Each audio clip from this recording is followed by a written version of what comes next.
রহমানির রহিম। আপনারা জানেন দেশনেত্রী বেগম খালেদা জিয়া আজকে প্রায় 26 দিন হয়েছে। এরপরে ওনার কবরে হাজার হাজার মানুষ জিয়ারত করতে আসে। বিশ্বের ইতিহাসে কোনো নেতা বা নেত্রী মারা গেছে 26 দিনের মাথায়ও হাজার হাজার মানুষ কবর জিয়ারত করতে আসে, সেই নজির নাই। আপনারা দেখেছেন বিভিন্ন মাধ্যমে, জরিপের মাধ্যমে, সারা বিশ্বের মাধ্যমে খালেদা জিয়ার জানা যায় সর্বোচ্চ পরিমাণ লোক ঘটেছে এবং তিনি মারা যাওয়ার পরেও ওনার যে জনমত এবং বেঁচে থাকতেও ওনার তেমনই জনমত ছিল। আপনারা দেখেছেন খালেদা জিয়া বিভিন্ন সময় বিভিন্ন আসনে নির্বাচন করেছেন, কিন্তু জনগণের এতই ভালোবাসা ছিল তিনি কোনোদিন কোনো আসনে পরাজিত হননি।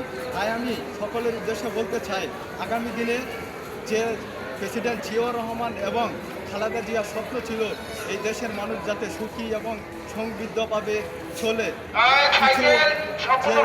সমাপ্ত কাজগুলো রয়েছে সেটি দেশের মাধ্যমেই সেটি হওয়া সম্ভব। তাই আমি সকলকে বলতে চাই, আগামী দিনে দানের শীর্ষে ভোট দিয়ে দেশের তারেক রহমানকে জয়যুক্ত করে সংসদে পাঠাবেন এই আশা আহ্বান ব্যক্ত করে সকলের সুস্বাস্থ্য কামনা করে আমি আমার বক্তব্য এখানে শেষ করলাম। শহীদ জিয়া উমর হক, খালেদা জিয়া জিন্দাবাদ, তারুণ্যের অহংকার, তারেক রহমান জিন্দাবাদ জিন্দাবাদ। সকলকে ধন্যবাদ।